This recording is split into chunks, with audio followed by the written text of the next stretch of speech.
I'm super excited that you're thinking about doing poetry with your children and that you are interested in a year of poetry tea time. It has come to my knowledge that there were no videos yet on giving a look inside the book. So I wanted to give a chance for you to take a peek inside to decide if this is the book for you, which I can guarantee you this is going to have all the features you could possibly want in a book of poetry for your family. I made this to make a collection of poetry that you and your children can enjoy together, and you will be able to have poetry that is also accessible, so it's not over your heads. I read every poem, and if I read it more than twice and didn't understand it, I didn't include it in the book because I wanted poetry to be fun and enjoyable, not a stressful experience. So let's take a look inside A Year of Poetry Tea Time. Okay, so here it is, A Year of Poetry Tea Time. It's got lots of content in it. So let's dive in and see what this book has for you. Okay, so the table of contents, of course, has all of the different sections, and it has every single poem listed inside the book. So if you have a specific title you want to look for, you could peek and see if it's there. It is also organized by month. So you don't really have to plan to use the book. You can be open and go because it's going to be having topics such as subjects, holidays, and other things that are typically learned about during those months. So it has lots of information and lots of sections. So let's see what these sections have for us.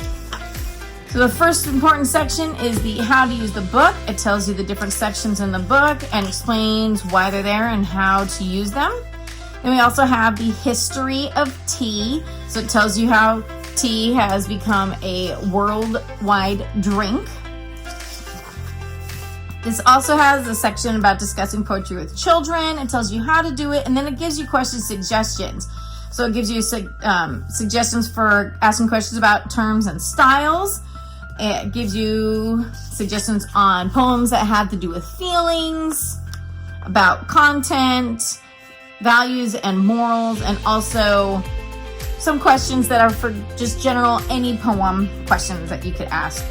There's also poetry styles and terms. So for instance, if you have a curriculum and it brings up, couplets or a foot and those types of things, it has all sorts of different terms, and it kind of explains it to you so that way you can explain it to your children and to help you understand it. So once you hit the first month, which is January in the book, it starts off with a quote, and every single chapter has a quote at the beginning, and you'll see later there's a whole bunch more quotes, enough where you could do one for every single week of the year.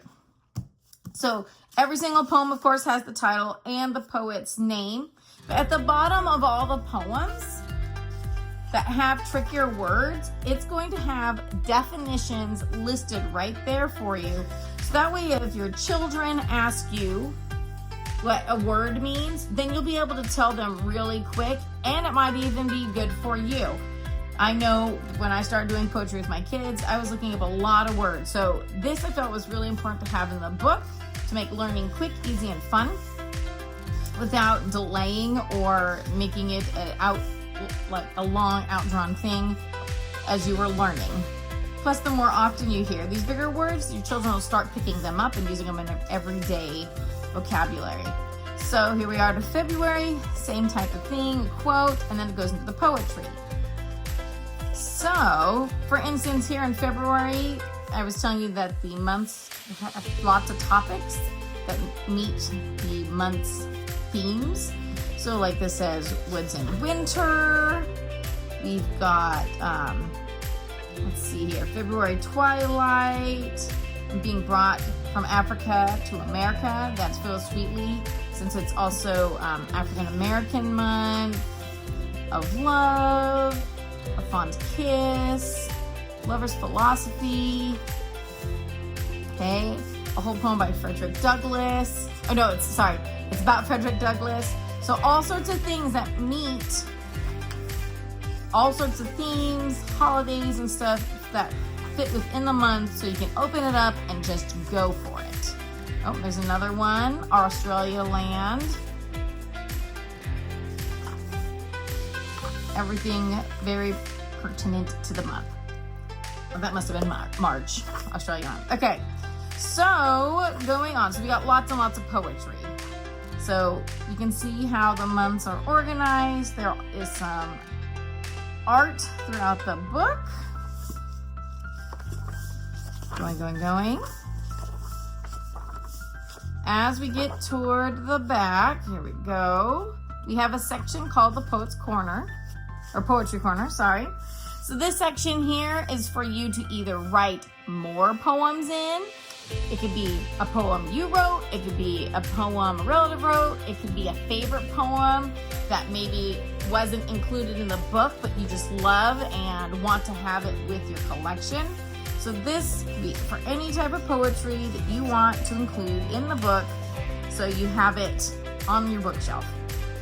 Okay, so now we're at the Sip and Delicate Bites. These are recipes.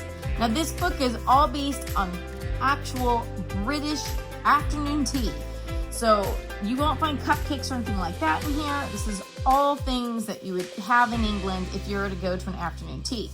So of course we have to have our scones or scones, and your jams that can go on it, your lemon curd, clotted cream, and you got your savory things. So you've got your different little finger sandwiches. Some are fancier and some are like as simple as a peanut butter banana square sandwiches.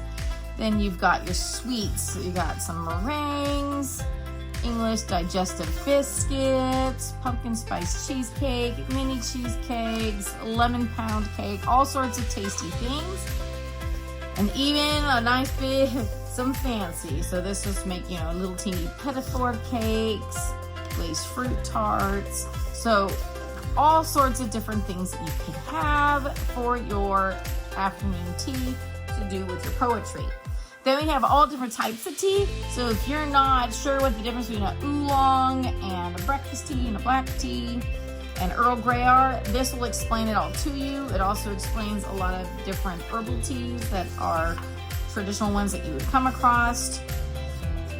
Then you have the poetry tea time. So this is going to help you teach your children etiquette. So if you want to learn the traditional English tea etiquette, this is going to teach you that. Really fun. And then if you want to, prepare to actually host a poetry tea time, this gives you all what you need to know to be able to plan, choose your menu, inviting friends, or just for your own family, doing invitations, what to do with different ages, everything you need to know. It also comes with a free download with an entire planner. So that way you can be very organized if you were going to go full-blown, awesome, fancy poetry tea time. Okay, and then bring poetry to life. So this has a whole section on different ways to make poetry come to life, be interactive, poetry in the garden, poetry with doing service, poetry at preschools, all sorts of stuff. And then we have the Poetry Rabbit Trails. So the Poetry Rabbit Trails are a way for you to take a poem and do a hands-on activity. So every month has 5 activities for you to be able to take a poem and make it interactive.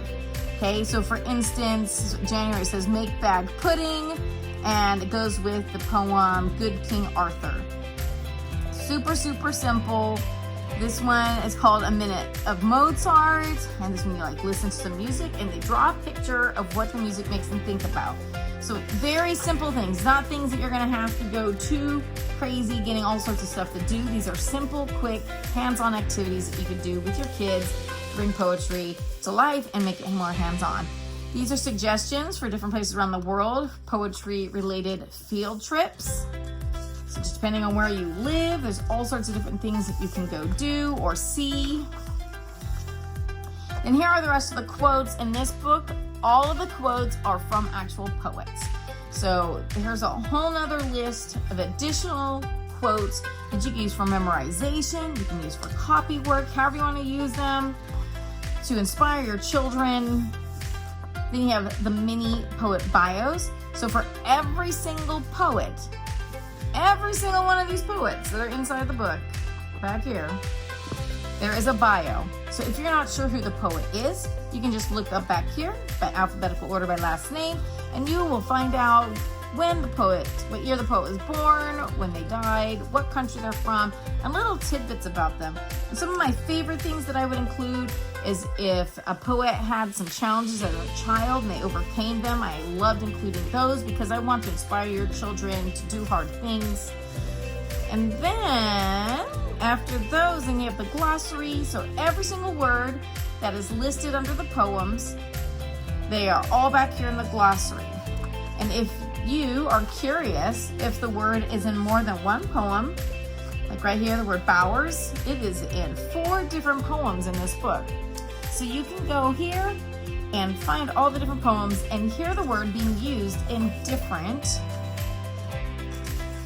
ways, in different poems. Just like here, deftly. So that is a great way to use the glossary. Glossary.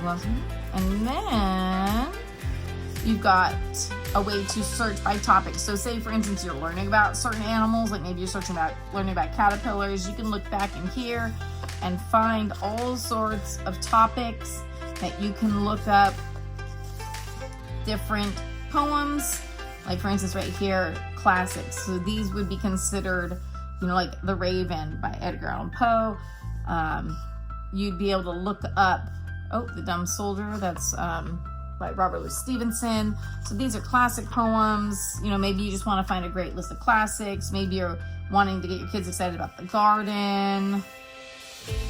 Whole section on learning, life, good character, like if you want character building poems. So all sorts of topics that you can look up in the back. You can also search by poet. So if kids really enjoyed one poem, you could look up in the back, see if they have more poems in the book. And then you can also search by country. So in this book, you can look up the poet and then look up the country. So if you're learning about England, you can be like, hey, I wonder what English poets there are, and you can look it up, and then you can go find poems by that poet. So that is all the awesome things that are inside this book. It is totally full of so many things. I'm trying to think, there was, I thought it gave me a list of, maybe not. Okay, so I hope you totally check out this book. I hope that helped you see all the wonderful, amazing features that are in these books. If you're looking at this book, definitely take a second and also check out, we got A Year of Poetry Tea Time Adventure. You can find a video looking through that book. And then there's also A Year of Poetry Tea Time Patriotism. So all 3 of these books all have the same exact features. So if you get one, you'll understand how they all work. There are, for the most part, no repeating poems except for maybe 1 or 2, because I made this one and then these. There are some in here that I'm like, well, they have to be in here, but that's maybe 1 or 2. So you pretty much, all this will give you a giant collection of poetry that is amazing and will help you in all things. And then the patriotism one has some extra features in it. So make sure to go to find that video if you want to see what extra things are in there. So I hope that was a great help. And I can't wait to hear what you think of the book.